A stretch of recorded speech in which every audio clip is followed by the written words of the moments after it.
Alrighty. Welcome to Season 2, Episode 10 of the Bedroom Studios official podcast. I'm your host, Michael Butts, and today is not the last, but it's going to be the last for a while episode. I don't know if people have saw on social medias through the Bedroom Studio account or just my personal account that I'm doing a tour. It's going to be 13 weeks long, and I decided to take a break the week prior, so 14 weeks of no episodes that I know. But after the summer, I'll be back in the swing of things. I'll be asking more musicians or more eager musicians that just couldn't do it within these first 10 weeks. We'll be talking.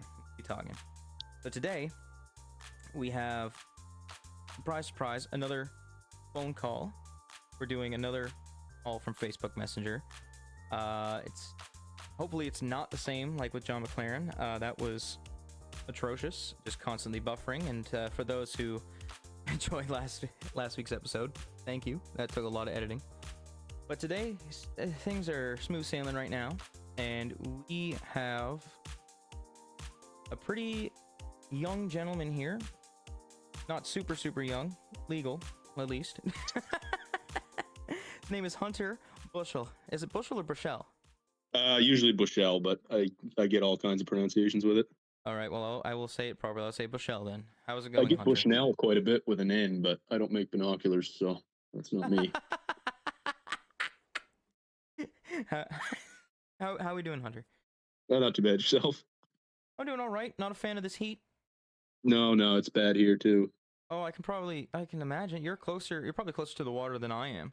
Yeah, I'm right on the water, so it's a little cooler, but there's no breeze here today, so it's pretty sticky out. I've taken like 4 cold showers today, so. Oh, okay, yeah, you got me beat. I'm not at the point in my summer where I need to have a cold shower. Not there yet. As long as you're taking some kind of shower. Oh, 100%, dude. If you don't shower once a day, what the hell is wrong with you? Yeah. Enough about showering. Enough about sticky hot weather. Let's more about music, shall we? Sounds good. So, there's a bit of an age gap between the two of us. I think it's like 5 years. You're 22? 21. 21. Okay, so 6 years. Yeah. You're 27? I'm 27. Yeah. That's not good. What is that? You know what happens to musicians when they're 27? I'm not dying. I don't consume drugs. I'm fine. There you go. So I guess I met you around the same time I met everyone else in the Truro scene. And again, as before I hit record, you stated you just went there for school. So you literally just don't step foot there unless you got to go there for a reason. Yeah, well, my girlfriend lives there, but I was up there for 2 years for school, and then now I'm back and forth quite a bit with music stuff. But it's not really a vacation destination for me. But oh yeah, that's probably what, an hour and a half? Yeah, hour and a half, 2 hours. That's my reaction exactly. So, what did you do in school? I took criminal justice for 2 years. Oh shit, get it? You gonna be my lawyer? No, it's more like corrections, RCMP, border security, that kind of thing. I'm not smart enough to be a lawyer. Isn't that what something that like along the lines of what Autumn does too? Yeah, she took the exact same course. That's how I met her. Oh, okay. She was a year ahead of me, so I was just kind of getting that wrapped up now and moving on with my life. Okay, so growing up in the valley, you probably know. I mean, by the looks of things, we were up in Wolfville in January, and everyone knew you. So yeah. So basically, it's how long have you been I mean, you're only 21 now, so you can only been performing for like 2-3 years.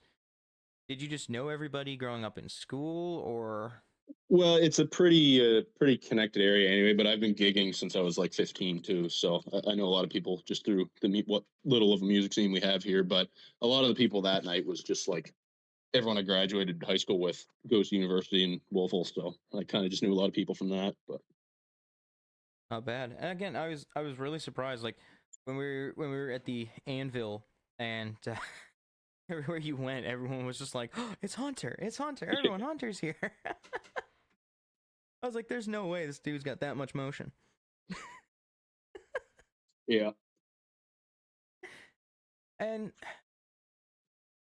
is basically your friend group majority musicians?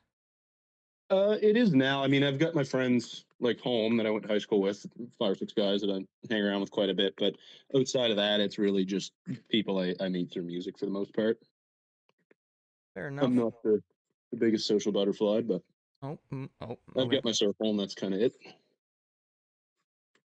Uh, did you what between I guess Kings County? That's what that is, Kings County, Yeah. and Colchester County. Which one do you find more alive? I should say, if that's the right nicest word.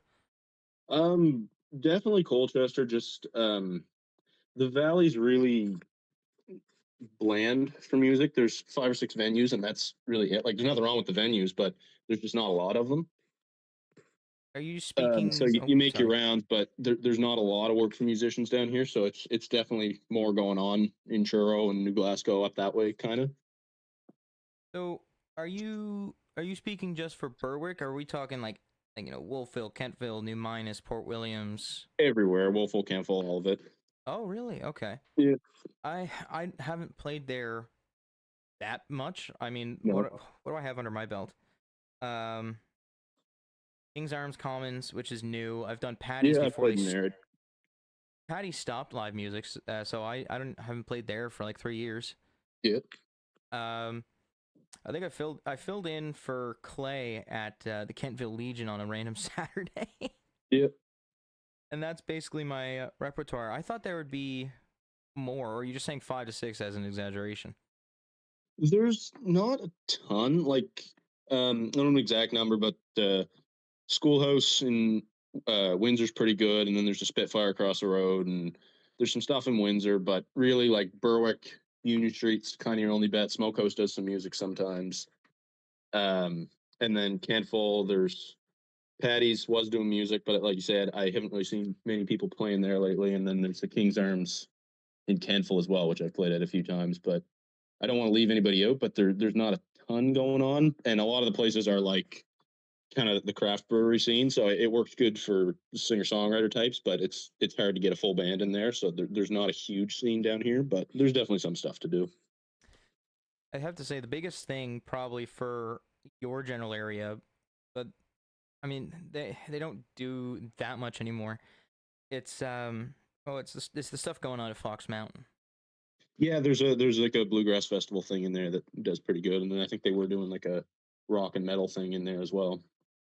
Yeah, I played the Rock the Bush. I think that's what it was called. Yep, something like that. And I did 2 years of that, and then they decided to cut it because insurance got high. Yeah. But they had the bluegrass, they had the country one, um, and they also had one just for like stoners. Okay.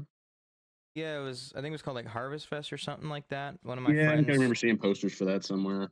yeah, one of my friends did it, and he got to meet the Trailer Park Boy. Oh yeah, cool. Everyone's met the Trailer Park Boys, right? Sadly, I have not. Oh yeah, I've Yeah, met. no, Which ones have I met? I met. You remember T off the show? like Trevor. No, J Rock's buddy. Oh, Tyrone. Yes, yes, yes. Yeah, yeah. He showed up at a show in Truro. I was doing this benefit for I think it was like a men's mental health thing, and he showed up, and I was like, oh, cool. So I met him, and then I was at a Stanfield's concert for St. Patty's Day this year, and I was standing next to this guy all night, and I was like, I recognize this guy, but I can't place it. And then halfway through the show, the Stanfields go, "We're going to bring a guest up on stage." And I looked to my left, and the guy who was standing there was gone. And out comes Randy on stage with no shirt on, and I'm going, "That was Randy. I was standing next to him all night, and I didn't realize."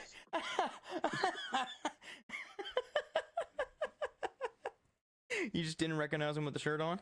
Well, the shirt on, and he's got like a full beard now. So I was, drinking in loud, dark room, and just wasn't really. It just didn't click, I guess. But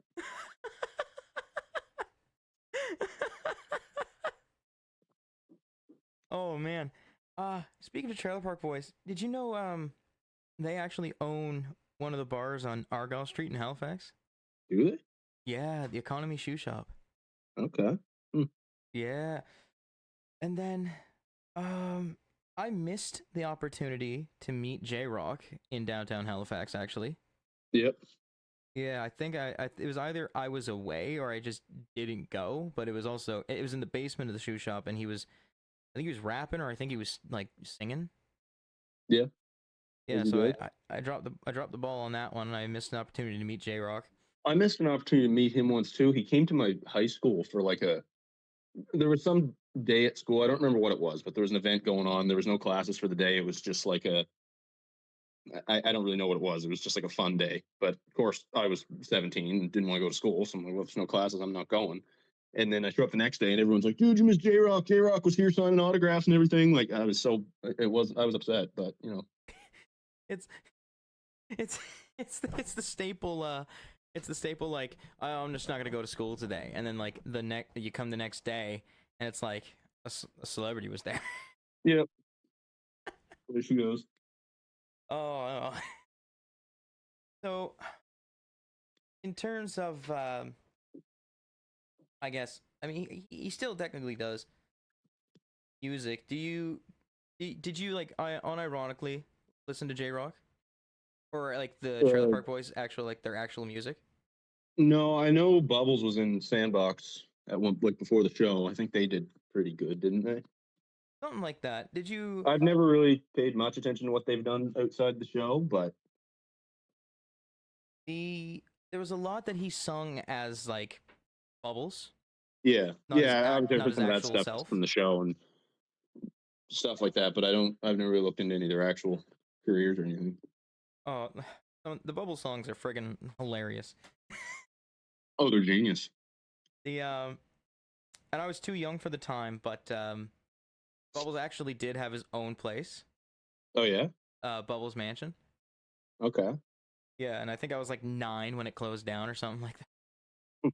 I was like, oh, if Bubbles is there, I'd love to go see Bubbles because 9-year-old me watching Trailer Park Boys. Yeah. Oh man. So in terms of meeting, you go to shows a lot and you just like have you had the opportunity to meet like a lot of, I guess, any character or any letter list celebrities? I try to get out quite a bit, a lot more now than I used to. Just being part of the music scene, I've kind of been going to more stuff. But I've met quite a few people that to me are important, but I don't really know where they would rank. Like, trying to think of examples, like the people who are above me in the music world around here, like Campbell Johnson and Andre Pettipaw and like Matt Minglewood and that sort of tier of people. I've met a lot of those guys, Oh man. but I've never met like anybody super super famous. I wouldn't say. I have yet to meet Matt Minglewood. I'll say that right there. I opened for him when I was like 17, which was like my first big gig that I What? did. Yeah. How'd you land that? When I was getting started, I would play in Berwick a lot just because there, like I say, there's not a whole lot of venues here, but they had Union Street, and Union Street's kind of like or it was sort of the music hub of the valley. I want to say it's like the main venue, and I would play in there quite a bit just because I was the local kid, so they kind of gave me a shot and let me play in there quite a bit, and then I just kind of had a name in Berwick that people recognized, and when they did their like Labor Day festival thing that they do. Minglewood was playing it, and they just called and asked if I'd be interested in opening for an hour or so. So of course I did that, and that was kind of my first bigger show that I did. Hella. Goddamn. Yeah, it was cool. 17-year-old me was pretty excited about it. Oh, I would be too. Yeah. Yeah, I feel like I started so late yeah, in terms of playing. I I waited till I was 22 actually. yep. Yeah. It's I started after graduating university.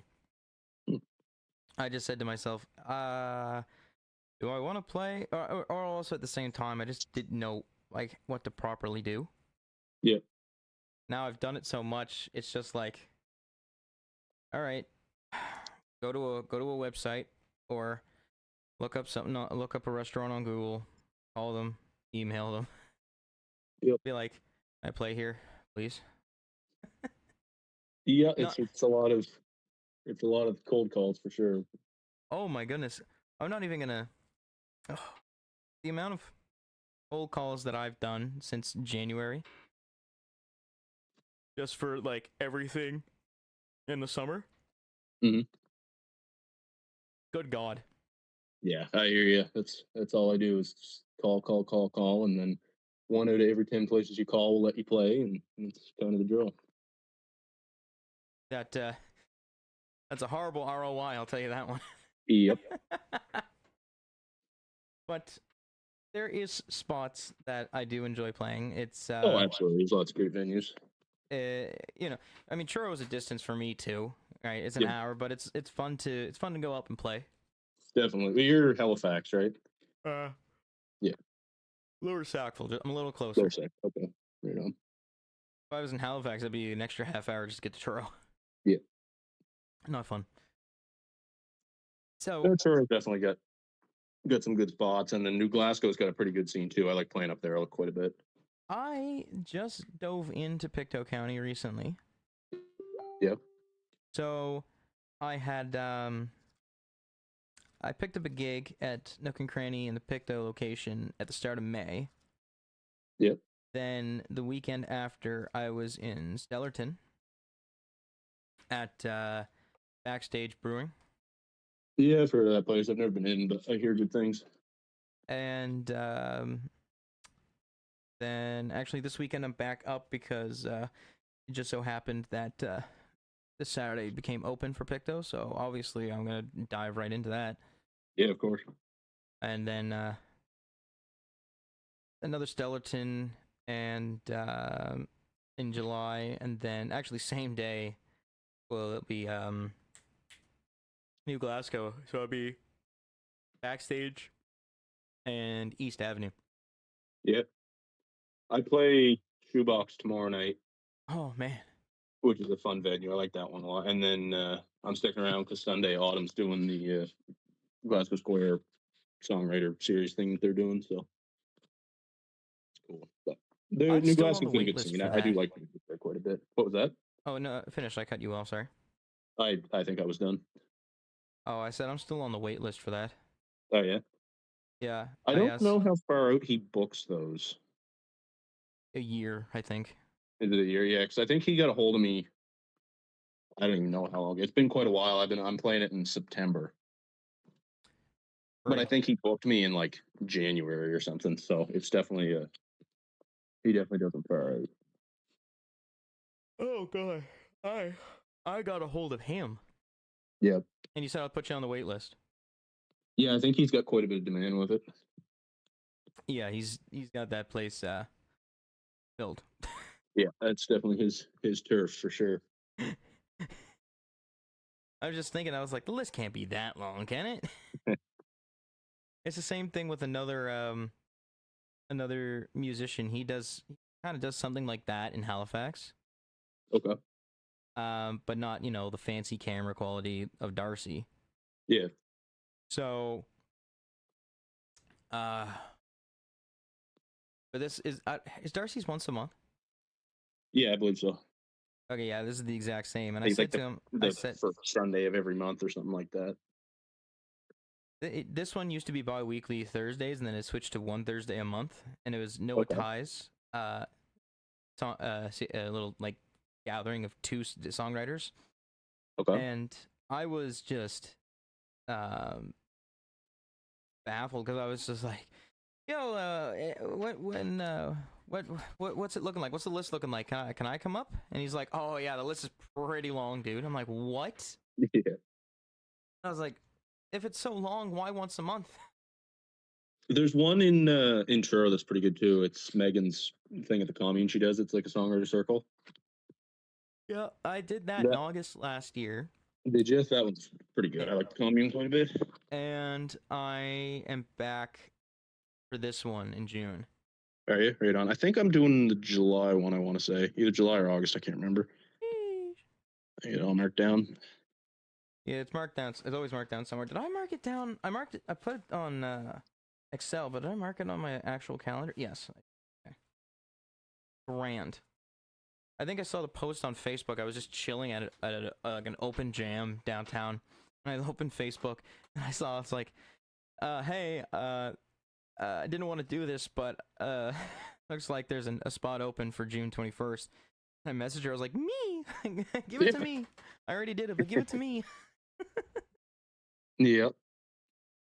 So then that's like the first show that I would have done technically in the start of summer would have been the next day at Sure. Maritime Express.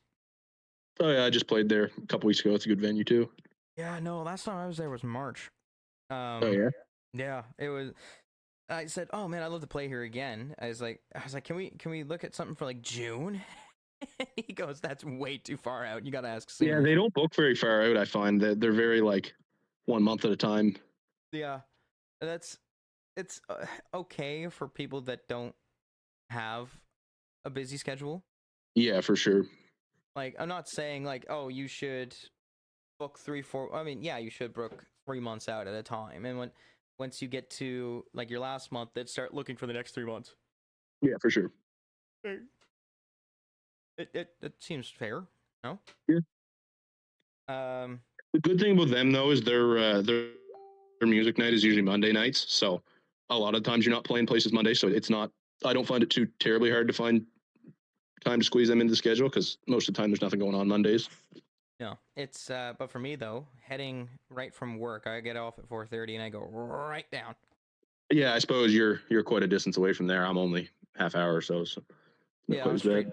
straight whipping her, dude. It's Yeah. Oh, it takes me about like an hour five, yeah.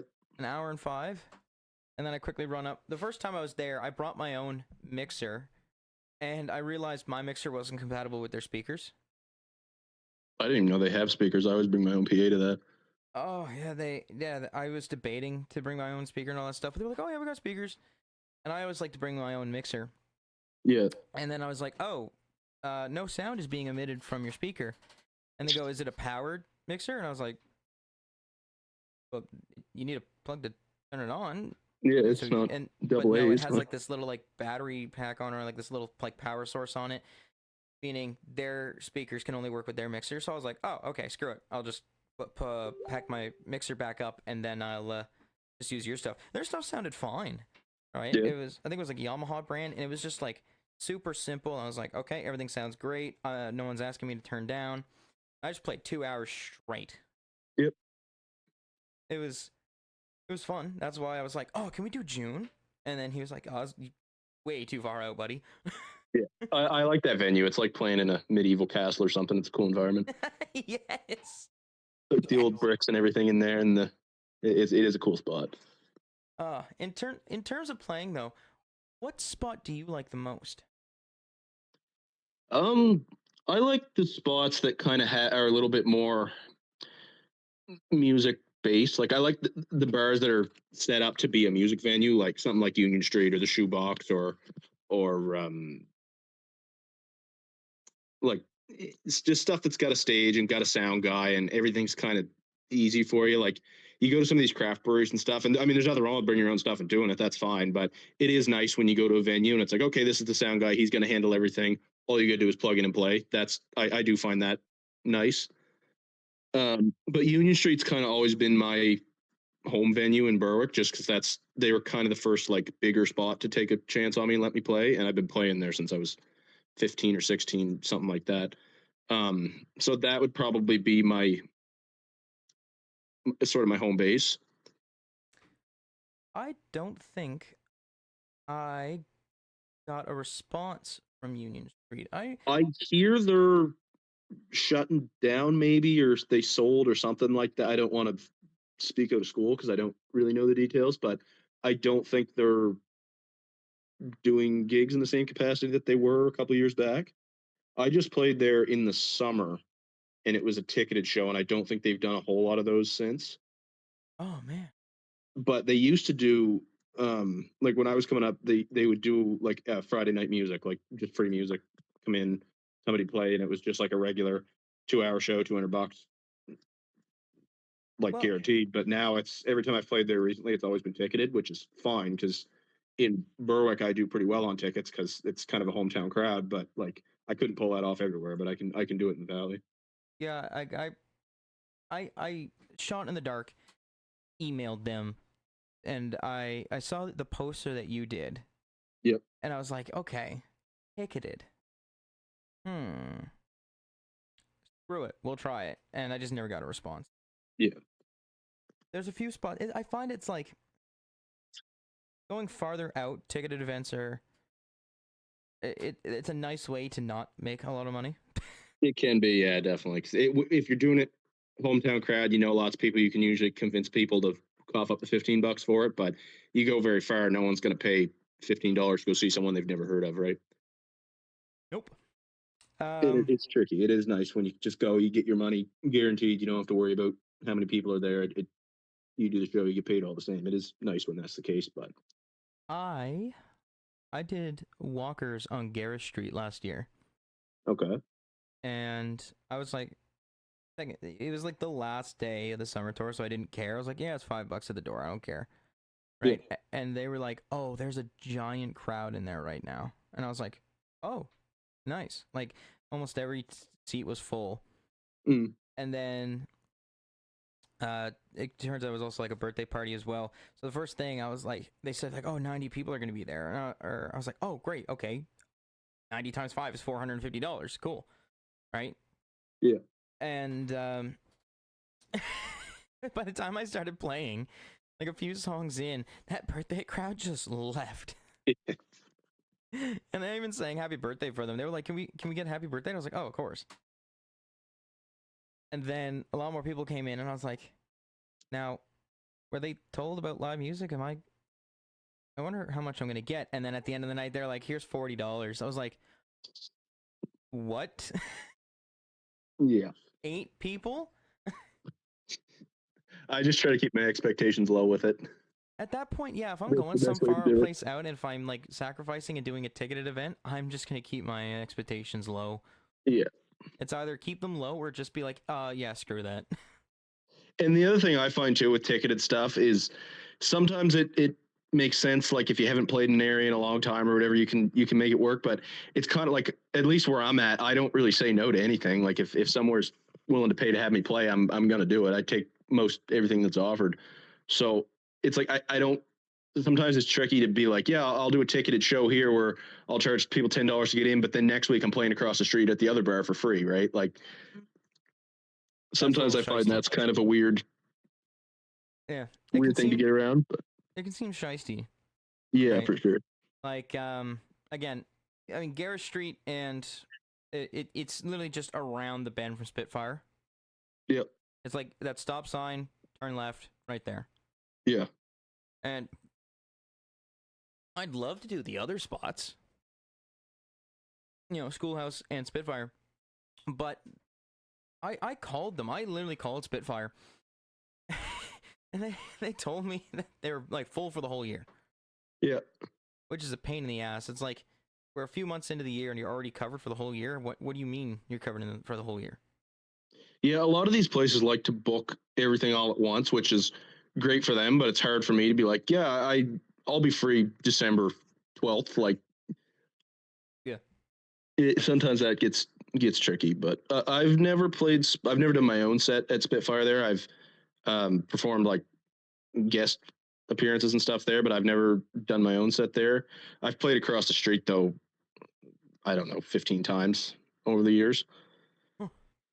But that I've was another venue that let me in when I was really young. Because I used to play a lot of these spots when I was underage, and I'd have to have a parent go with me and sign the waiver and do that whole thing.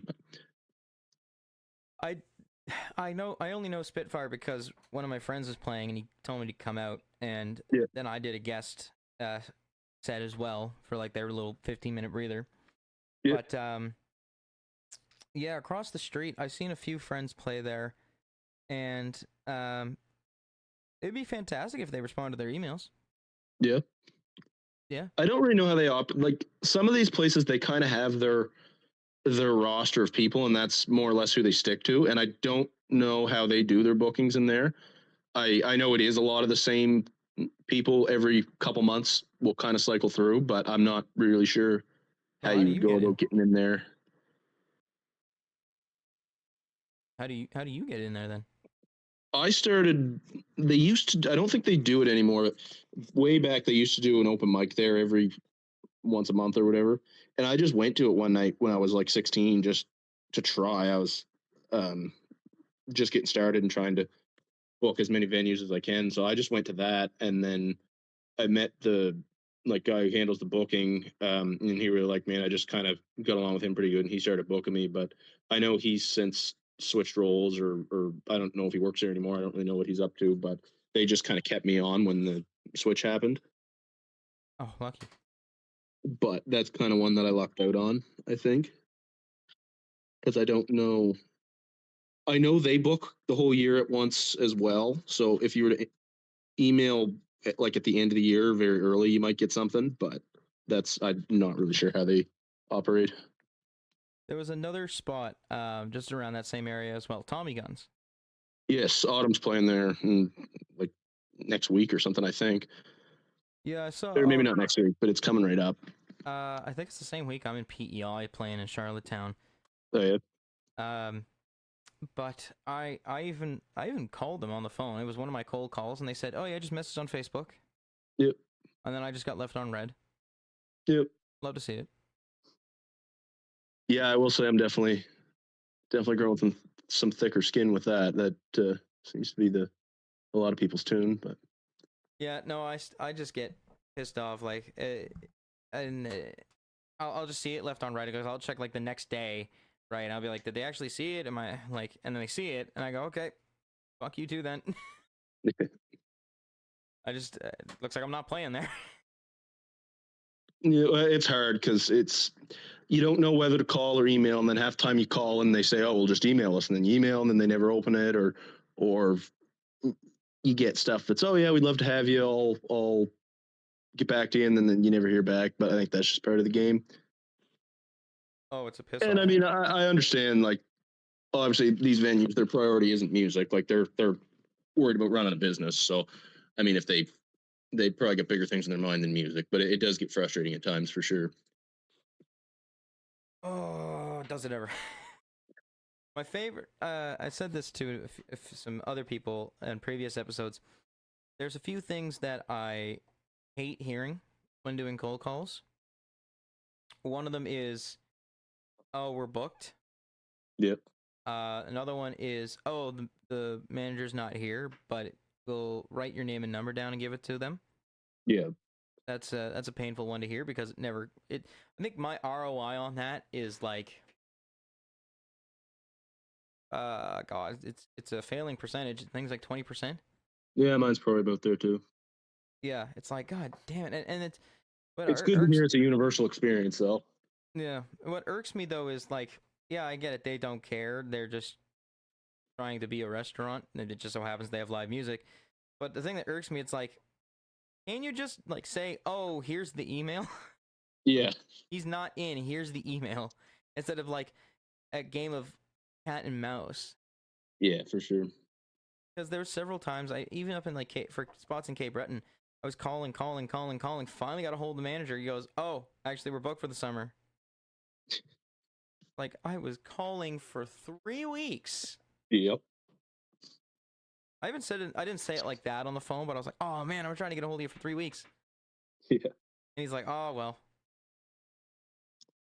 Oh, absolute pain in the fucking ass. Oh, it's definitely discouraging at times. But when it comes to actually like getting and playing in a spot, like, it's someone actually does their job, looks at their email, and hires you. It's obviously fantastic to just Oh yeah, it's play a and lot of then, fun. It's the hard part of it isn't the performance. That's like the easiest thing we do. oh yeah, It's the hustle behind it that it's the takes the getting, energy out of it's you. the behind the scenes work. Yeah, for sure. It's and then you go play, and then it's just like, okay, let's see if they're messing with this or if they're not messing with it. Yeah. It's always good. Like every spot in Truro, or at least the ones that are all booked by the same person. Uh, it's every time I go to one of those spots, like Nook and Cranny in Pictou was the first time I was there in May, and then this weekend that just passed, it was the first time I was at the Truro location. Yeah. And same thing both times. They're like, "When are you guys here again?" We're like, "Well, I don't know." It's like, "When are you coming back?" I don't know. It's like, I gotta wait for the dates to be open. But and after the Truro Nook and Cranny show, they were literally just talking to me like, "Oh, when you coming back? When you coming back?" And I'm like walking out the door. I'm like, I don't know. Whenever As the soon as dates you hire open. me. Yeah, whenever the dates gets open. Like Yeah. July and August got filled, and I'm over belly up the end of July. So, and I'm unavailable in August. So I only got one Saturday free in September. So as soon as it opens, I'm gonna snag it. Yeah, for sure. And then just whatever else happens. There's some stuff going on in Truro around like the end of September, anyways. Yeah, they're doing Nova Scotia Music Week there this year. Oh, that's in November. That's in November, yeah. But I was in talks with Megan Lynn. Yeah. So the commune is actually like upsizing. Yeah, they're have you seen the new location yet? I have not. It's pretty sweet. I've I just mean, I've been only seen it from the outside, but it's a lot bigger. I think it's going to be a good, really good venue I've just been for told it's for near the Truro. Dairy Queen. Yep, it's pretty much behind it, I think. Oh shoot, okay. And Uh, since the Stampede was canceled this year, um there might be something yeah, that happening. Stampede one definitely hurt. That was a lot of fun last year. You did the after party as well, didn't you? One Yeah, I night. did it the day after you. Yeah, that's right. Those were fun shows. Oh, they were saucy, and that one kind of like upset me too because it was like as soon as we were done, they were like, "Oh, the owners want you up here playing a 3-hour show," and I was like, "Oh, really? Okay, let's do it." Gave the information, even talked to the guy, just nothing. Yeah, Turns I out don't think they've done any actual like regular slots in a long time. Like when I first moved to Truro, they were doing like Friday night music or Saturday night music or whatever it was. But that seems to be long gone. I haven't seen anything being advertised there in quite a while, other yeah, than now it's just just stuff like DJs. that where somebody else hosts it, like where Megan was hosting it. Yeah, it's just DJs. Yeah. And Which I then mean, like, I can understand from the bar's perspective because realistically, not that many people go out to watch live music. Like they're gonna get a better crowd with a DJ and turn the place into a club all night. Like it does make sense, but it's frustrating for a musician because that's kind of your pay that night gone. But it is what it is, I suppose. oh yeah, I mean, and Truro's got a lot of spots too, right? So you Yeah, have Turo's good. There is a lot. Like you don't necessarily need. It doesn't have to be that venue. Like there is other stuff, and it seems like Coldstream is picking up with live music. They seem to be booking quite a few people now, yeah, which kind of fills that space. I feel like that's a good venue too. I played there in April, and this was like the Saturday of the Easter weekend. I was really surprised the place filled out. Yeah, every time I've been there, it's been packed. I've gone a couple times to see Andre play, and it's been like standing room only. Damn. Yeah, I mean, he fills everything up that way anyway, but it is a pretty popular spot. Let me see. In terms of Roby Street, I've done Coldstream, I've done Belly Up. Prince Street, I've only done Nook and Cranny. Frig, you know where I can't get into? Where's that? It's not because I'm not allowed. It's just because like there's just I can never get a response. It's Public House. Yeah, I don't know what's up with that. I've never played. I mean, I've played there, like I've done guest stuff there before, but I've never like had my own set there. I reached out early on when they started going, and then it seemed like they just were booked, and that was that. But I have heard that from other people that they've been kind of haven't really heard much from them, so I don't know what's happening there. I don't know if they just have their roster and they're sticking to it, or if they're booked way in advance, or what's going on. I don't know. Apparently they did switch managers. Okay. Yeah, I Because think I heard that too, actually. Megan Lynn actually gave me the contact for the old one. Yep. And was just like, text that number. And that's the person. And I was like, okay. Yeah. Constantly left on red. Okay. And it was iMessage, so I could see if I was left on red. And every time I messaged, it was like immediately red. Hmm. So I said like I think I was a month down the road or something to Megan, and I was like, does insert name of the individual ever respond to their messages and text messages and DMs and all that? And Megan's like, yeah, I actually had to go off on her for that. I was like, oh, okay. But now it's new management. The opportunity to play there was thrown at me. Yep. But it was the same day that I was playing Nook and Cranny. Okay, that's unfortunate. That is very unfortunate. Nook and But Cranny it was happens. great. It was first time there, and it was freaking packed. I enjoyed it. Yeah, they're usually busy in there. And then of course at the staff, once you're back, you're doing something good. So it's like, do I have a positive experience here or do I debut here? But I was like, no, this has been in the books for like months now, like a month and a half now. So it's like we got to do this. Oh, definitely, yeah. But yeah, as soon as that opportunity happens again, like I was literally asked by Megan Lynn, can you do Public House the 6th? I was like, I can't, man. I can't. Yeah. I find it tricky too. Like it does definitely sting a little bit when you've had you'll book a gig way in advance and then something different will come up, like a different venue or something like a festival or something will get a hold of you and you have an opportunity to go do a I don't want to say a better show, but a more enjoyable show, and you're kind of like, I never do it. I'm always no, I said I'm doing this. I'm committed. That's what I'm doing. But Yeah, it does definitely sting sometimes. You'll be like, That's- oh, well, I've got this venue booked, or I'm going to go play for 8 people, or I can go like last year. I was playing somewhere, last summer. I don't even remember where it was, but I was booked to play somewhere, and I knew going into it, I was like, okay, there's not going to be anybody there. Like, it's just going to whatever, like going a money leave kind of thing.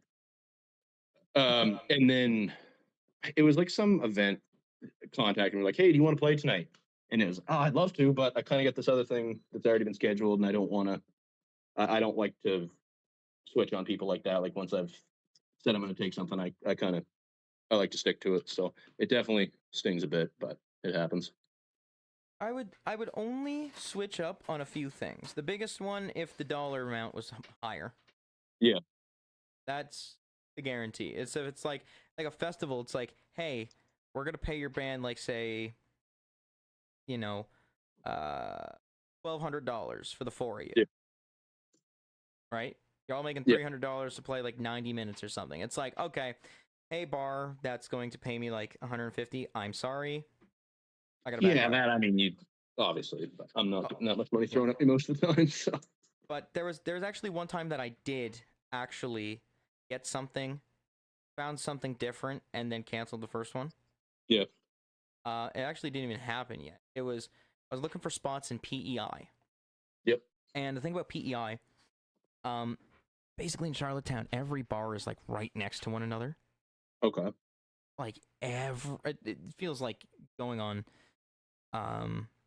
Broadway in like Nashville or something. Every bar is right next to one another. Mm.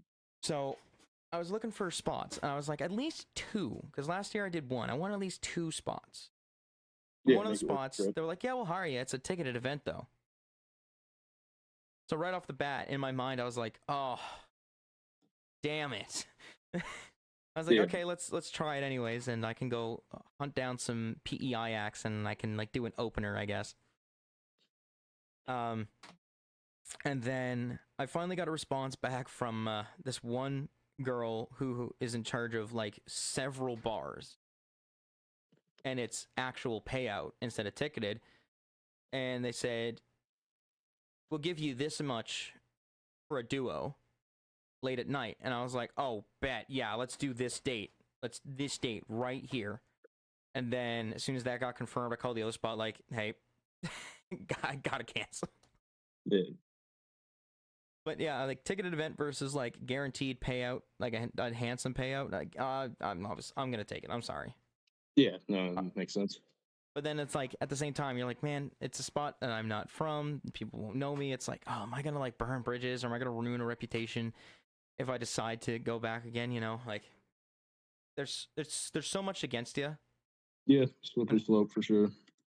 Like, have you ever had that? Like, if you ever backed out, like, you ever had that feeling like, man, they're going to hate me? Definitely. My thing is, for whatever reason, my immune system just hates me like 90% of the time. So usually, if I've got a gig coming up, about a week before I get sick, and then it's always this like 2 days before, I'm like, oh, do I cancel the show or am I going to come around? And usually I suck it up. I've done so many gigs sick, and it's just like I never get sick unless I got something important coming up, and I don't know if it's just my body trying to sabotage them up, but I've definitely had a few where I've had to call in at the last minute, and you feel awful about it, like you can't.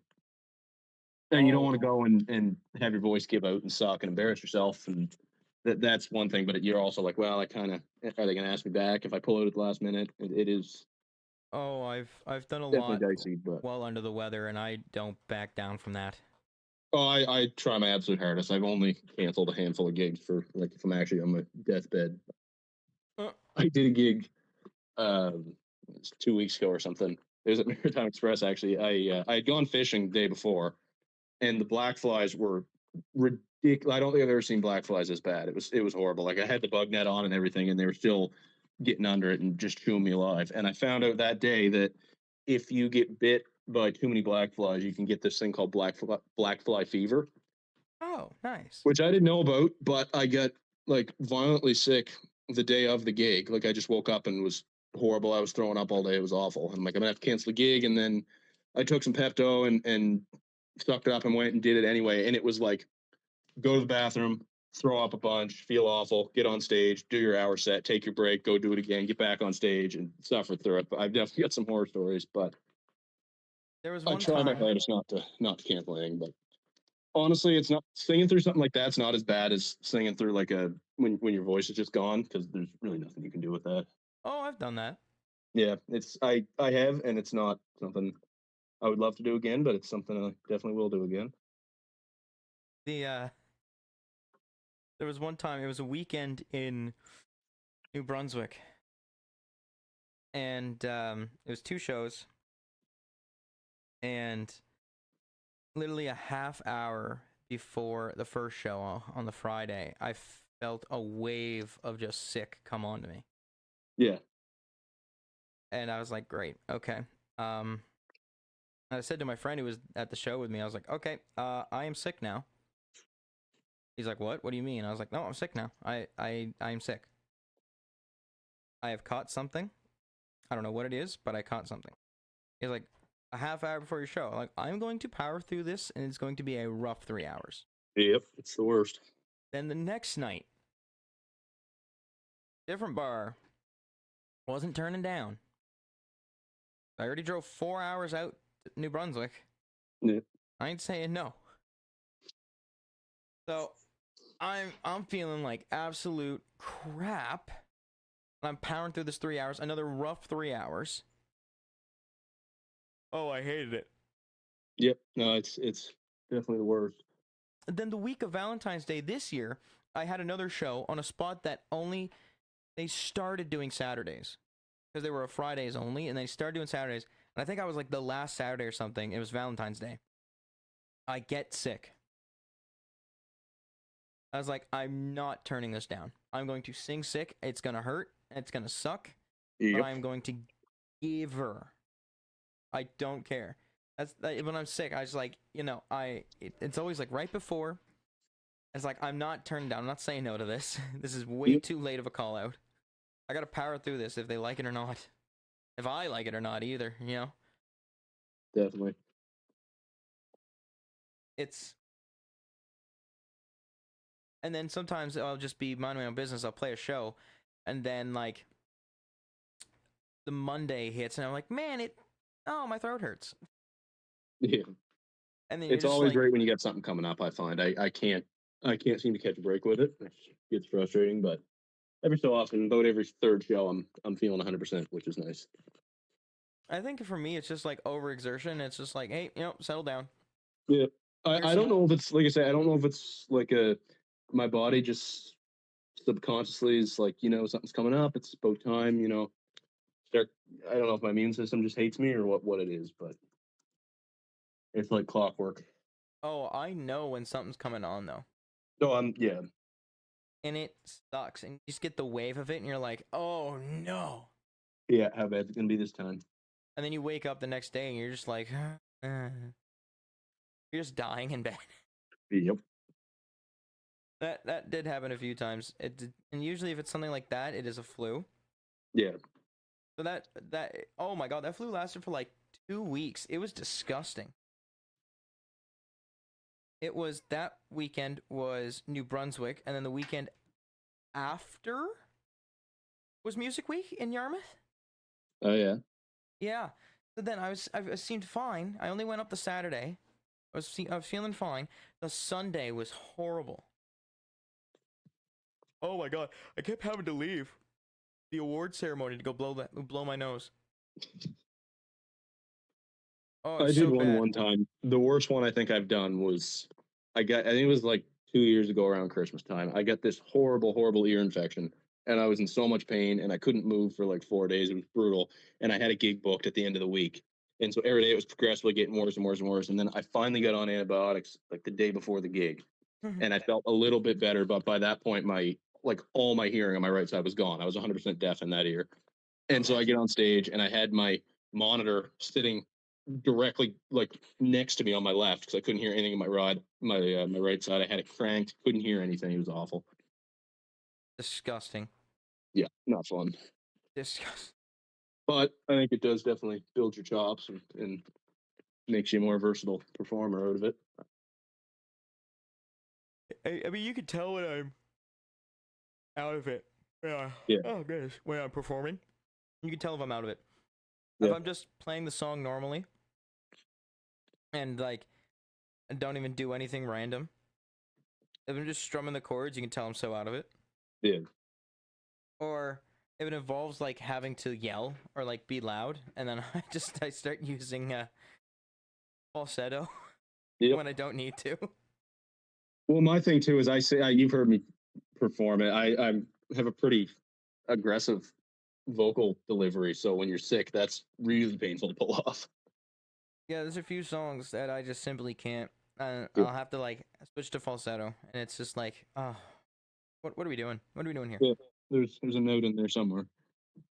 There's a what? A note in there somewhere. Yes, yeah, somewhere.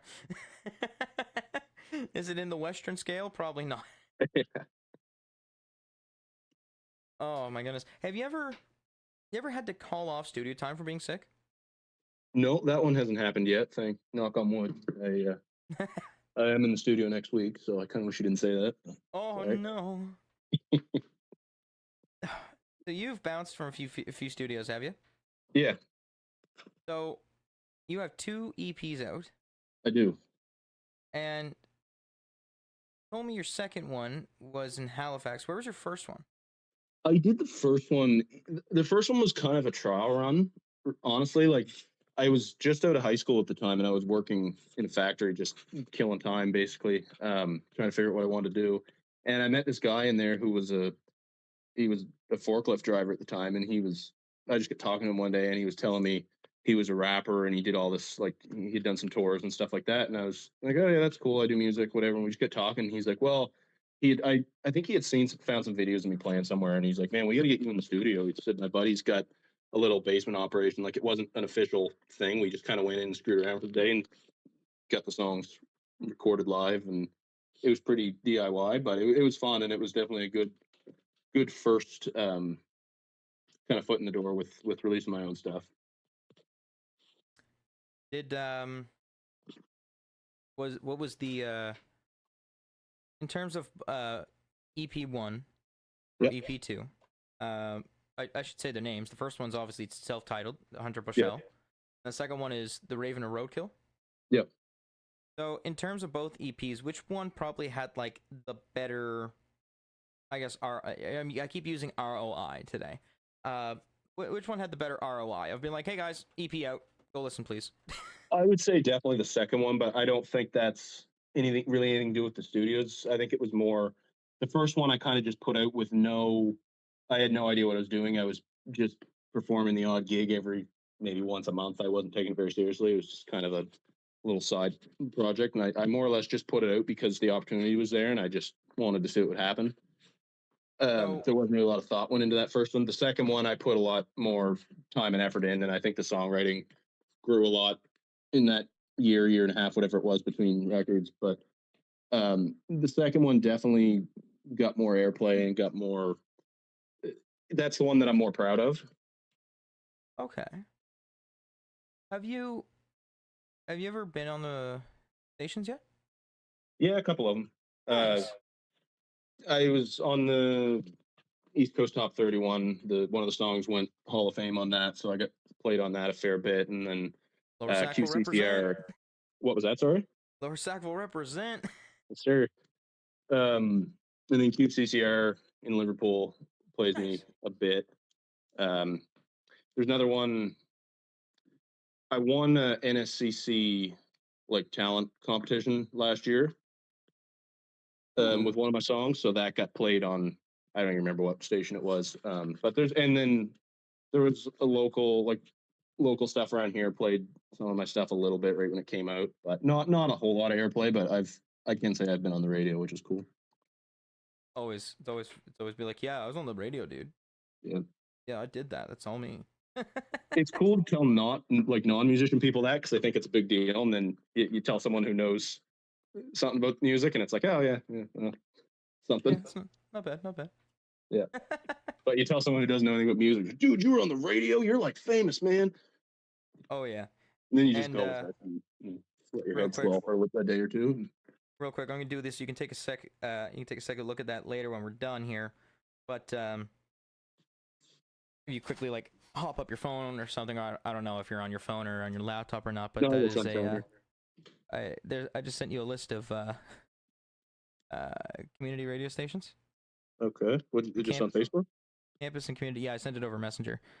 Campus and community radio stations all across the country. Okay, yeah, I got it here. Except for Quebec. None of it, obviously. Northwest Territories and Yukon. Yep. Yep. You may ask yourself why no Quebec? Because no, I just didn't want to. Okay. But a lot of them are very. It's like they'll either just say like go on their website or it's the email.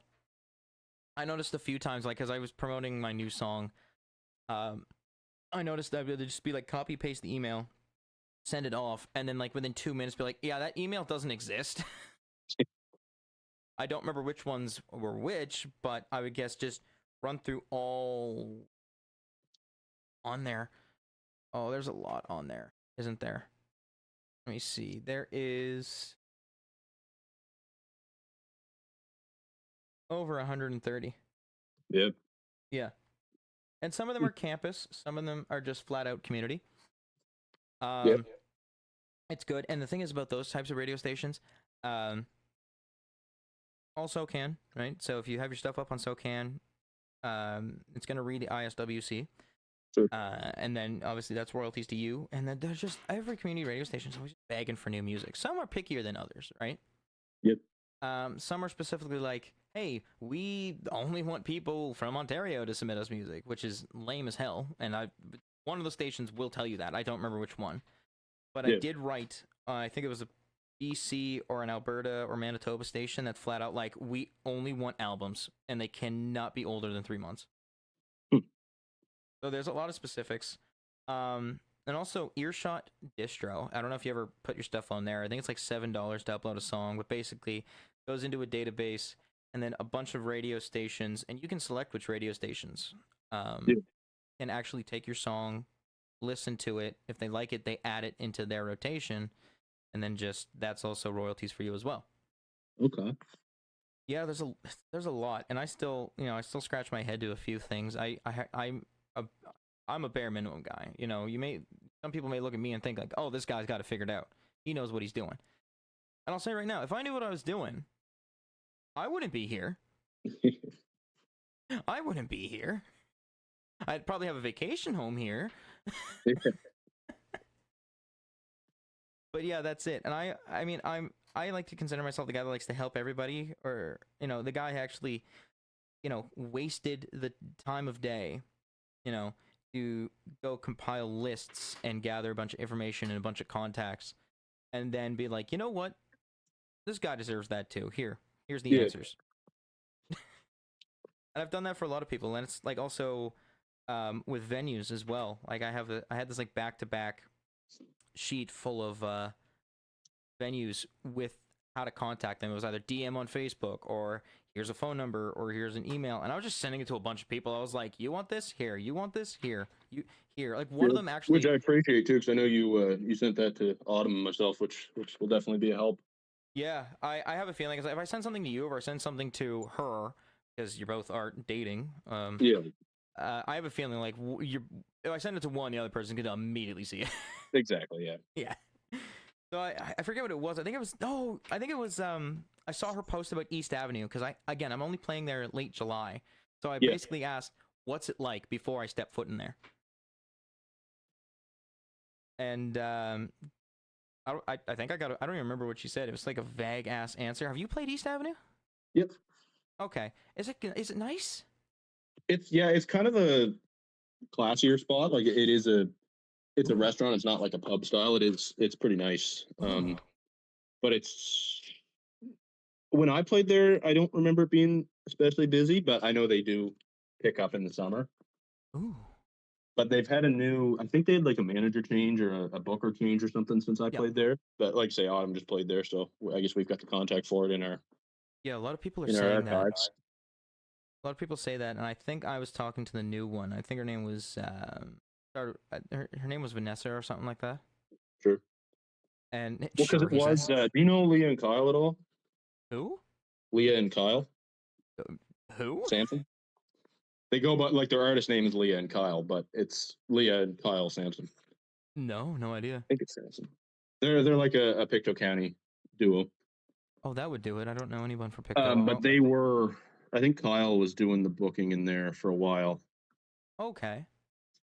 Okay. But I think it's to my knowledge he's not doing it anymore. But that's not set in stone, so don't take my word for it because I don't know 100%. But I'm pretty sure he's not doing it anymore. Well, I'll say right now, the person that I talked to was Vanessa, so that is definitely not a Kyle. Okay, well yeah, those aren't really two names you get mixed up very often. But yeah, I heard about that place through actually the Quiet Wild. Yeah, I've seen some of their stuff. They're good. Yeah, Miranda and Courtney are pretty damn good. Yeah, I've never seen them play. I keep meaning to get out and catch them when I get a chance. They're pretty I know damn they're good. doing giant stock as well, so I'll catch their set there for sure. They actually were going to open for me for my country band in July, but they backed out, and Oh yeah, this was understandable, right?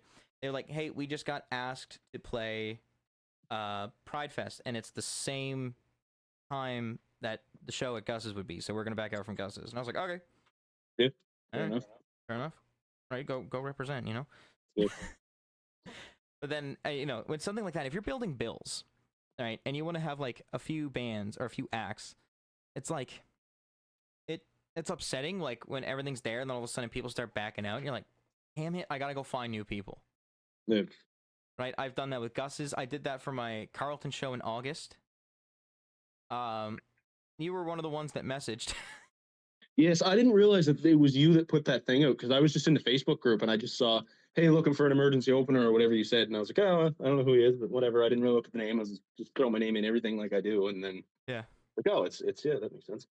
A lot of people I usually do anonymous, unless Yeah, it's like specifically something that's like, hey, what's up? Like I always do anonymous just so no one can be like take a screenshot of it and send it to me, but like, is this you?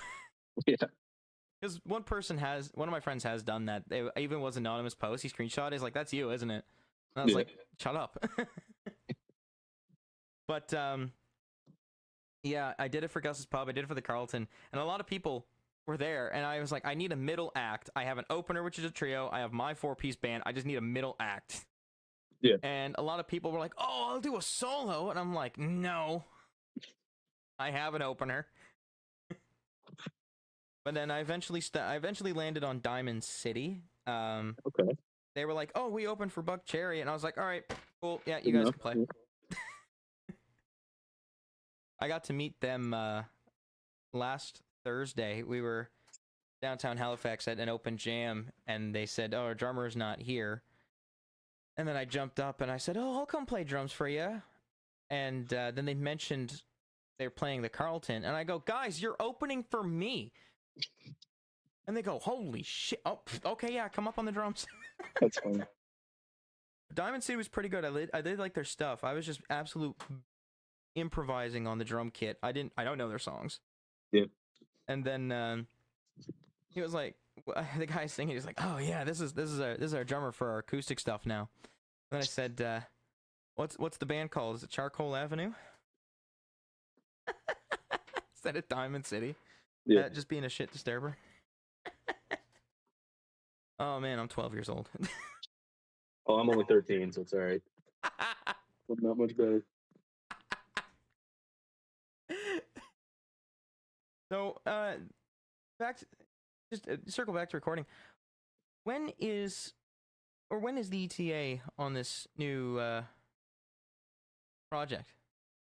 Well, it's just a single right now, so I really don't know. Like we're starting it next week. A little bit of time in the studio. It really, I do tend to work pretty quick once I'm in. Oh, okay. So it won't be a crazy amount of time. I don't really have a timeline just yet because I got to see how long I'm in the studio for and how long mastering and all that takes. But it won't be long. Like it'll be a this summer thing. So, are you doing another? The end goal is it an EP? Is it an album? What is it? I'm just sticking with the single right now and see how it does. But there'll definitely be. I'm not slowing down any. Like I'm always going to be putting stuff out. Oh hell But yeah, dude! like I said, I got the 2 EPs right now, so part of me doesn't just want to keep doing an EP every year. I would kind of like to save it for an album, but albums are expensive, so we'll see what happens. But right now, I'm just gonna go with the single and see how that goes. So, what do you? So you're obviously an independent musician as well. What do you do Yeah. for distributing? I use DistroKid. Oh, same. Okay. Yeah. Yeah, No, it I is a haven't bit had any. pricey. I think like the Leave a Legacy is kind of like the killer. Yeah. The singles are like $29, and then it's $49 for like an album. Yeah. At that point, I don't even do Leave a Legacy for singles. Like, which is No. basically like if you die, and it won't come back after you die. But it's just Yeah. like the single I don't care about. The album, it's going to be there.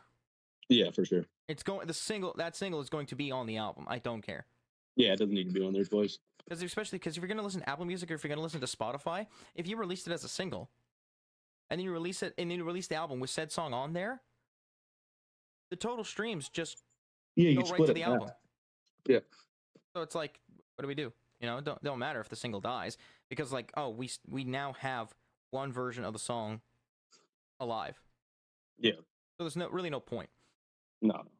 My one gripe on DistroKid though, I will say this, I find this absolutely dumb. No, they implemented this.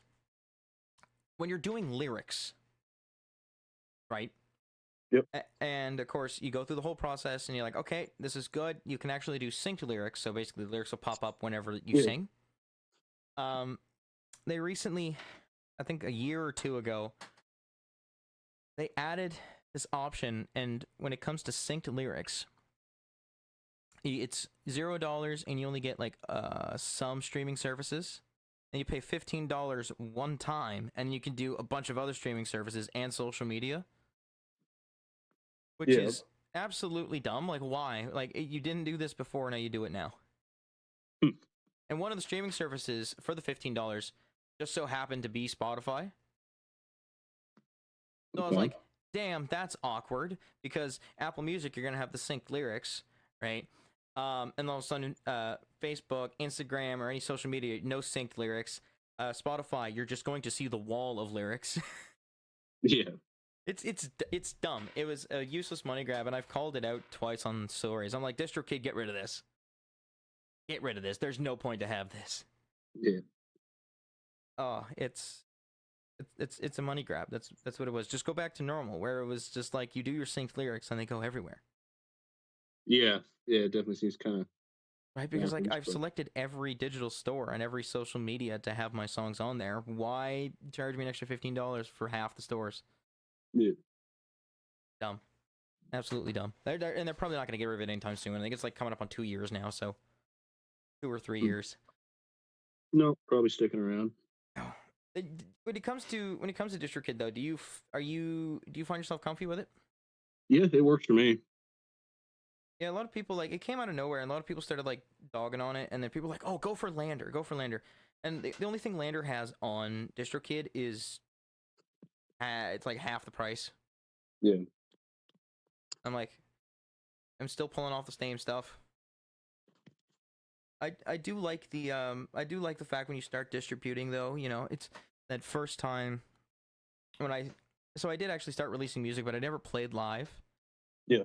Started releasing in 2019, and it was just like, it's like, think of your name. What do you want your name to be? You type your name in. It's like, okay, no one is named this. You are automatically verified. It's like, oh wow, okay, wow. Yeah, that's definitely convenient. And then as soon as you set your release, it's like, okay, go check your Apple Music for artists that has just been made. Go check your Spotify for artists that just been made. Go check all these other for artists that just been made. I was like, oh man, you just got like these list of websites that you could track your analytics. And then you just dive deeper in the rabbit. I like it. It was a great first time experience, and now doing it like 7 years later, every time it comes to put out a new song, you're just there like, hell yeah, dude. It's pretty straightforward. Like when I was just getting into it, I didn't know I didn't know a thing about releasing music or anything. Like I say, I was kind of just screwing around with it really. So that was one that was recommended to me, and I didn't even look into any other ones because I didn't know what I was doing. I didn't know what I was looking at. I was like, okay, well, if you recommend it, then that's what I'll do, and it's worked for me since then. Yeah, and then as the years progress, you find out there's like a lot more that an individual can do to prep their latest release. Definitely, Um, one that Spotify does that's kind of generous is they have editorial playlists, right? Spotify editors will make playlists, yeah, and there is an option, as the days progress for the release, you can pitch to that and hopefully land on an editorial playlist. yeah, And I think the best thing for that is like the longer you have the release spanned, right? Then it gives them more time to look at it because again, they're probably looking at like 1,000 songs a day. yeah. Have you ever tried that option? No, I'm not really too familiar, but I'll have to look into that with this next release. You probably got Spotify for artists on your phone, do you? Yeah, yeah, Oh yeah. So yeah, just keep an eye on it when you do the release. It doesn't usually pop up in like the first day or two. yep. But then Let it like you sit for a might get bit. an email for it. Or then if you just open Spotify for artists, it'll be like, hey, edit your canvas, or oh, pitch to an editorial playlist. And then basically it's just like pick select your song, write a blurb about it, do the genres, do the instrumentation that was involved, and then just pitch, and then fingers crossed. Yeah, But it's always good because like if stuff comes out and there's people following you, it immediately goes on your followers release radar. So it's like even if they pre-saved it or not, it's like release radar, Hunter Bushell. yeah. No, I'll definitely look into that with this next song. And that's another thing. Pre-save links from Spotify. Yes, definitely. Those are Oh a big yeah, one. I'm always harassing everybody to just pre-save Yeah, my songs. I just go can you like please pre-save? yeah. I always like to hit like double digits. Every time you send it to me, I picture you standing there with the puppy dog eyes going, and Yeah, the whole thing. yeah, Oh, 100%. I'm just like please. I'm literally I'm just there like puppy dog. I was like, please do it, please. Can we get 10 pre-saves, please? yeah. E-bagging at this point. No. Might be easier to just make 10 accounts, honestly. Just make 10 accounts. Well, Why the reason not? why I like it is because if people pre-save, um, it automatically says the email of who pre-saved. Yeah, So say you get a little more motion, right, and then you become big enough that like, oh, for a mailing list, you automatically have these emails here. Done. yeah, So I think I got about like 15 to 20. if I ever wanted to do a mailing list, if I got bigger, I could easily Yeah, just be that'd like, be oh, good. here's 20. Like, what's up, gang members? Here's what's I happening wouldn't throw right that now. label on people, but you do Oh, you. I always say gang members. I'm like, what's up, gang members? Careful where you say it. Yeah, definitely wouldn't say that in Dartmouth.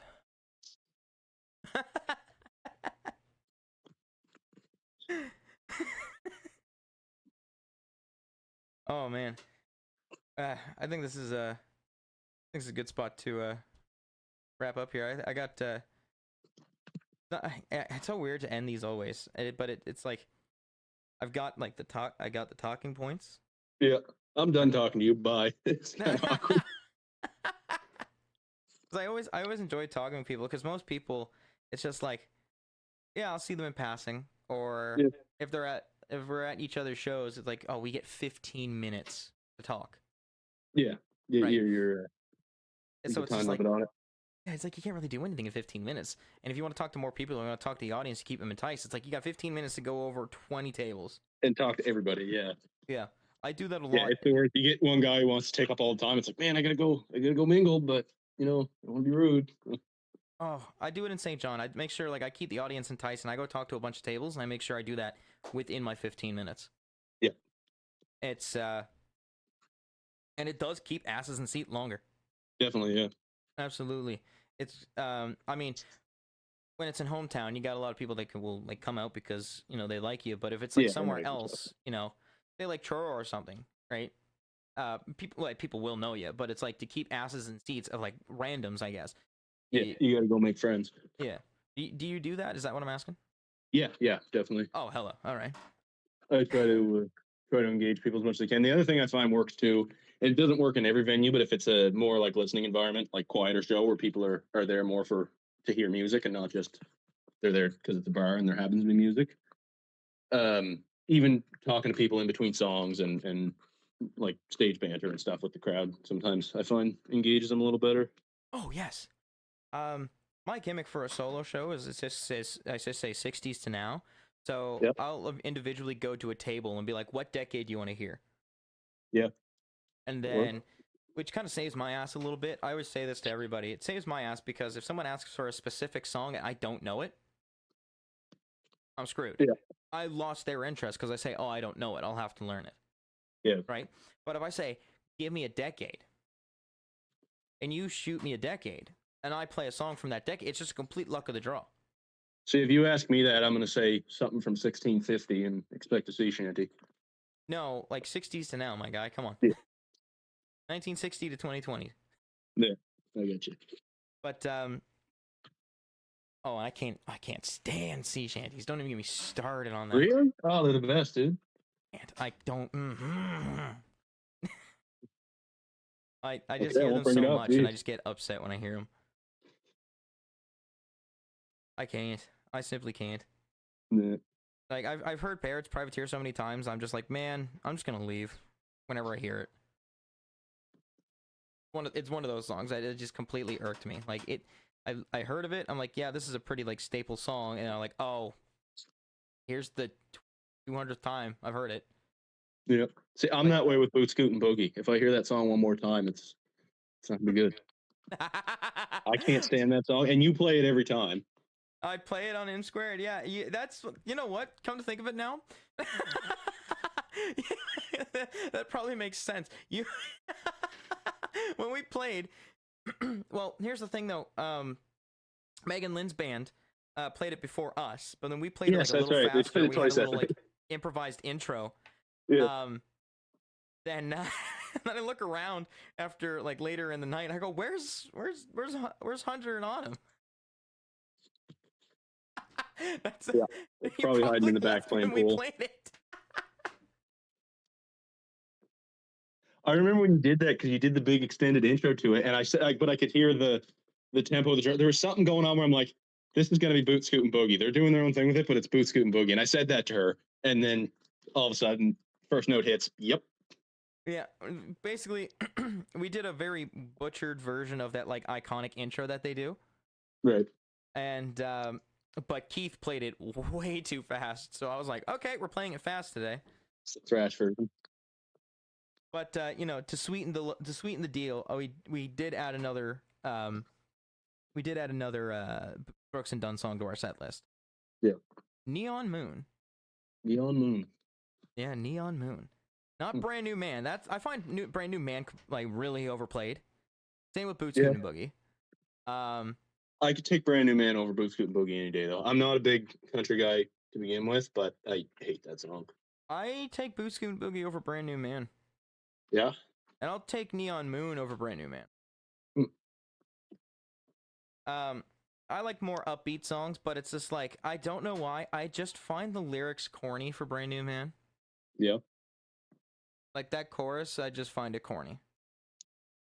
But not Boot Scoot and Boogie. You don't find that corny. No, because it's just like, work's done. You're going downtown to the shindig with the boys and you're getting silly. Yeah. Right? And then the same thing with Good Time by Alan Jackson, right? It makes reference to that song. It makes a reference to All My Rowdy Friends by Hank Jr. That's the same thing. It's basically like, we're done work. It's Friday. This is the original, like, bro country. You know, like, bro country is now basically like, it's Friday night, just finished my 40 hour, going to the bar with the bros. Yeah. That's that's basically the formula for bro country right now. And country pop. But more or less bro country. It's fair to say. But then you got Alan Jackson and Brooks and Dunn doing it in, like, Texas Shuffle. Yeah.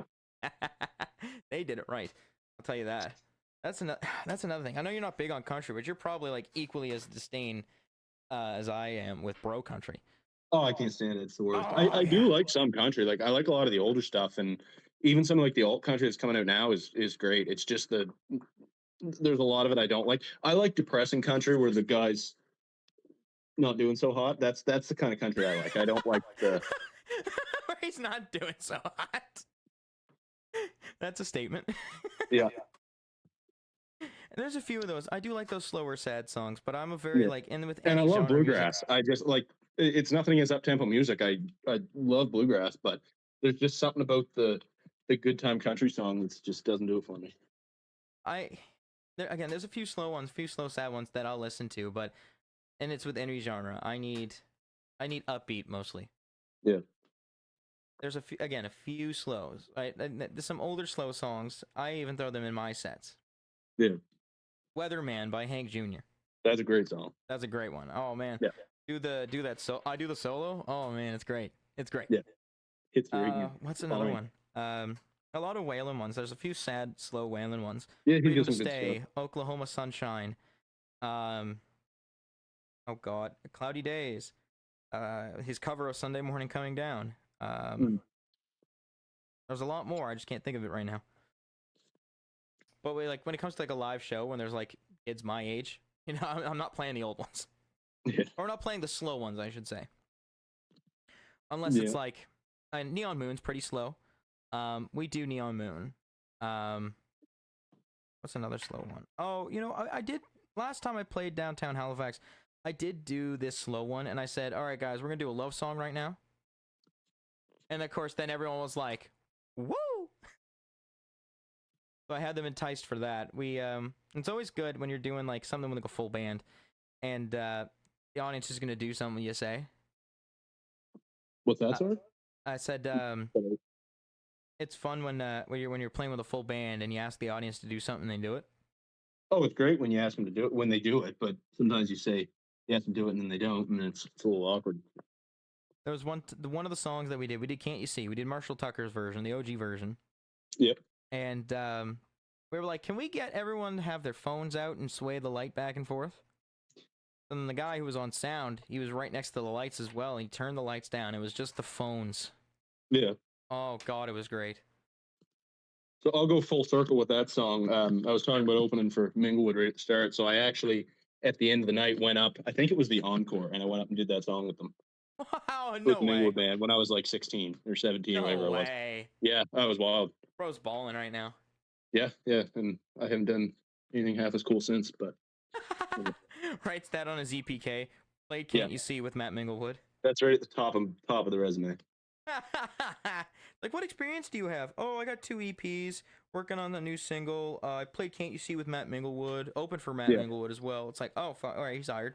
Then they say that's great, but you're this is a border security interview, so hit the road. This is border security.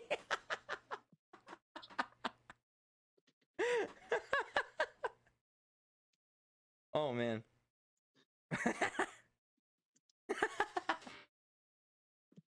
I should ask one more thing before I wrap it up here. Again, you recently played Schoolhouse. What is the inside like? What is it like there? It's kind of a cool setup. It's like a really long, narrow bar, but in the summertime, like the whole front of the restaurant is essentially a big garage door. Oh. So it's this long, skinny, like the stage is at one end, and it's just this long, skinny room right to the back. But then they open up the door, and the patio's like it kind of part of the bar, like that wall just disappears. So it can be a cool vibe if you hit it on the right night. Oh. It's a cool spot, and there's I find in there it's busy for the first set, and then by the second set it's kind of started to die down, but that hasn't been my experience every time. Like I have played in there when it's packed, and I've played in there when there's no one. It's just really luck of the draw kind of thing, but Like it's a good anywhere. venue. I like playing for those guys a lot. Yeah, that's anywhere. Yeah, I've noticed, and it does sting a little bit, but you got to like power through it if there's no one there. Oh yeah, well, I you were don't. there that night at the Ville, and I think I played to you and Ryan and the sound guy and the guitar player, I was the and sound maybe the guy. bartender if she was still around. I was the You sound might have guy. gone it for smoke or something, but oh yeah, right, you were the sound guy. Yeah, you played to like a Oops. handful of people. There's probably like maybe a total of like 15 in there, and then as soon as like halfway done, Ryan and Brent's set. Yeah. I didn't even hit me because I was just kind of walking around talking to people I know and just sort of hanging out, listening to his set. And then I looked around, I was like, there's like 200 people in here, and I played to 8. How does that happen? They all pre-gamed. I did some digging Oh yeah. around. I was like, what's going on Well, here? university town, right? You're not going to get anybody out before 11 o'clock. Yeah, I snooped around and I was like, what's going on here? Where'd everyone come from? And I think the manager Ben, he was like, yeah, they all pre-gamed. Like, is it Hoko Yeah. or something? They're like, no. I was like, Yeah. what?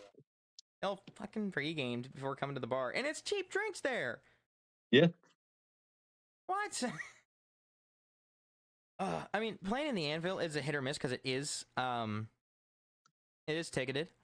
Yeah. Especially for someone like me, because I don't have that big of like a following there. I know people from there.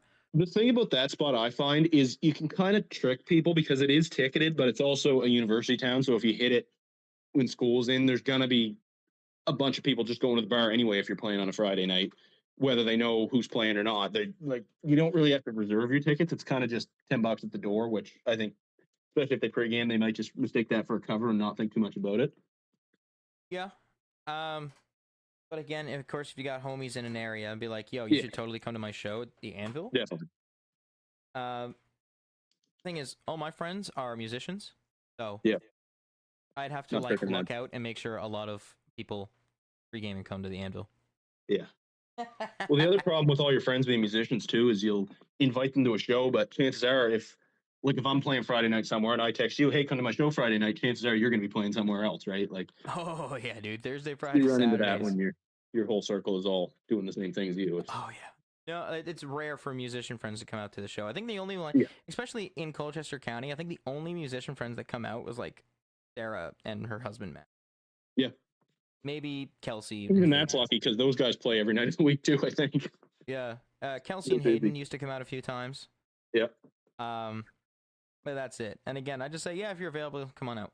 yeah. I get lots of friends that Mhm. do make appearances at my shows, which I appreciate. But it is like, it's understandable. Like I do the same thing to people. Like, yeah, I'd love to go, but I'm actually playing 3 hours away, so that's not happening. But it is what it is.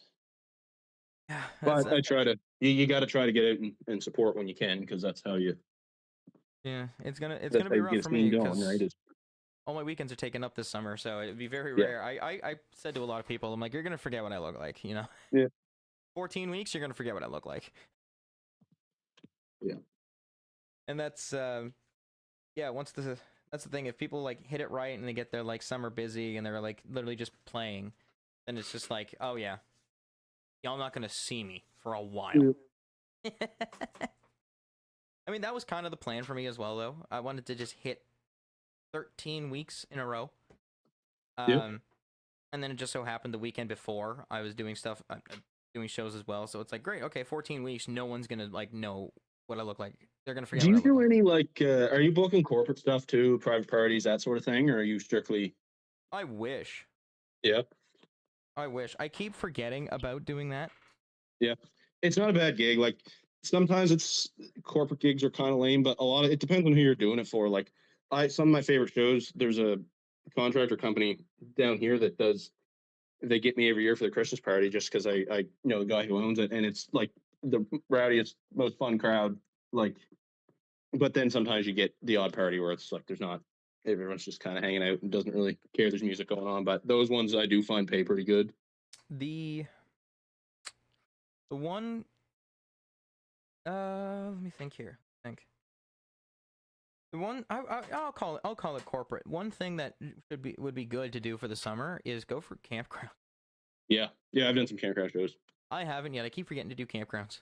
Yeah, campgrounds and cookouts can be good. Cookouts. Oh yeah. I did a cookout last year, and it's not a campground, but it's kind of like a campground. It's just this guy has this big party in his backyard, and everybody brings their trailers and stays the night, kind of deal. Okay. But that was a fun show. Same thing, great pay. You do good on tips on those shows, and it's just everyone's in a good mood. Like it's stuff like that you wouldn't really think is worth your time, but a lot of the time it is. Like I don't really say no to anything. Is kind of my mo. I just if they're paying and they're offering, I'll do it. Get exposure at the very least, and you make a little cash, and it's a good time. Nice. I think I would hit up AOA, those Yeah. campgrounds. There was actually one campground that I did play with another band a few years back, but the thing is, their pay was like you get one free night at the campground. Yeah. So basically, of course, people are probably gonna use it night of. You play, then go to bed. Yeah. Which is like, okay, cool. Why not? If you're not, like you say, if you get nothing better to do, then why not? But I think one spot, because I'm gonna expose myself here a little bit. Um, I I was seeing for a few weeks the daughter of the owner of Shenanigans, Okay. Can't and say I know where that is. Shenanigans is in Kennetcook, Okay. which is like middle of nowhere. Yeah, I know what Kennecook is. Yeah. I don't know the bar, but Um, he said that Monkey's uncle gets like 2,500. Hmm. So there you go. Get a band. Go get 2,500 at Shenanigans. Yeah. It's always good to like have some sort to of be a connection. one-man band. A little bass drum One-man going band. my Go foot, play and for the string $2,500. hooked up to the cymbal above my head, and the whole thing. It's the way to do it. Those guys get it figured out. Yeah, I probably, since again, I'm not obviously not seeing her anymore, so obviously we don't want to see each other. But it would just be funny just to be like, hey, I heard you guys, have live music and pay handsomely. What would you pay for like a 4-piece country band? Yeah. And all of a sudden we play, and then she sees us like, what the fuck? Well, just send the email from the guitar player's email or something, so you don't get caught. You should be fine.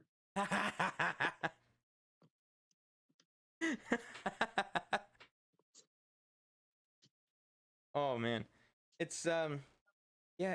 I mean that's one campground. Now, obviously, there's like different spots. There was one spot that I have to do some research on that um that Brent mentioned. It was in Fredericton.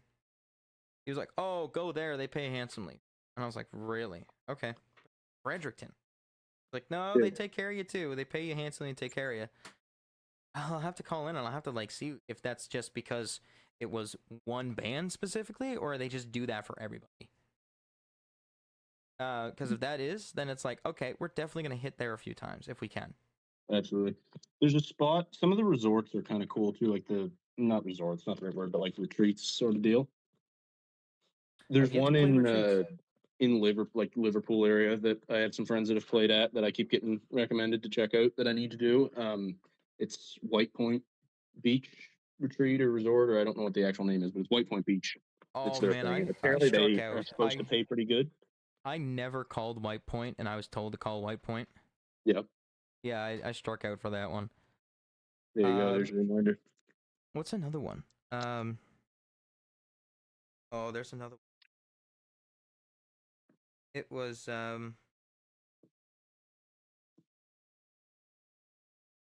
Oh goodness.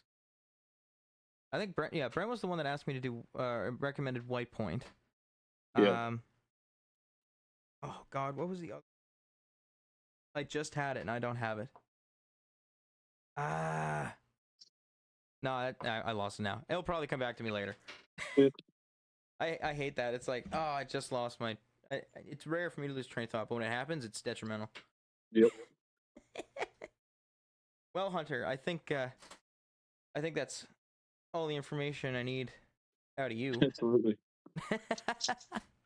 Let you go eat supper or whatever. Sounds good. I think the one guy who's still listening and having a great time though. Well, again, thank you very much for being this week's guest. And again, after this, I'm gonna take about a 14-week break and then compile another set of musicians to chat with. But Absolutely. this was a fun 10 weeks. I did take about a little over a year of a break, and that was not by choice. It was just because I forgot. And but it felt, these 10 weeks did feel really good. It was good to talk to people that I didn't get to talk to enough, or just haven't talked to in a while. Yeah. Hopefully, we do cross paths with our busy Oh, schedules. I'll definitely run into you somewhere. It's not a big world. Probably. Speaking, so. If I'm in your neck of the woods and you're not playing a show, I'll just say, come harass me. Oh yeah, absolutely. I keep meaning to get out and see, and I just every time you're playing, I'm playing somewhere, or I got something going on, or you're in Truro and I'm in the valley, or whatever. But I'll make it up to something at some point. I do have 2 Wolfville shows coming up as well, so Oh yeah. yeah. Well, if you see me, don't play Boots, Scoot, and Boogie. I'm gonna definitely do that. No kidding.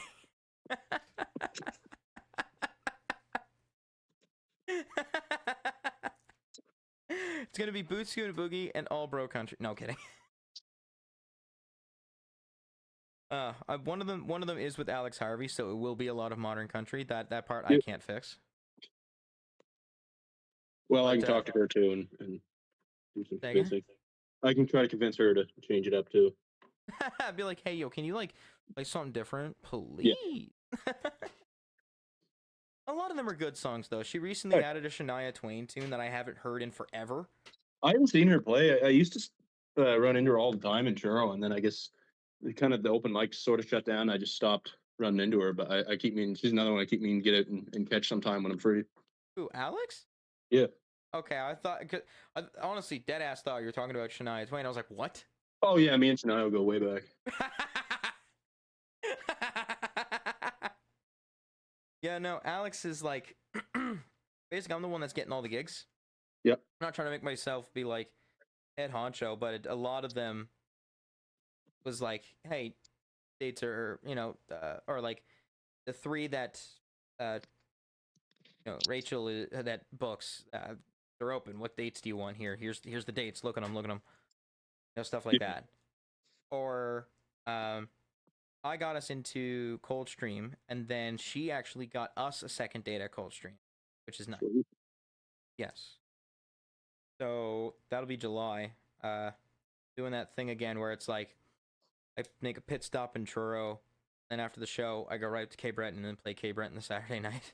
Yeah. So doing that twice, that'll be fun. I did that twice last year. It was good. You just drive for an hour, play, you're just chilled out. Go ahead, Cape Breton. Keep going. Yeah.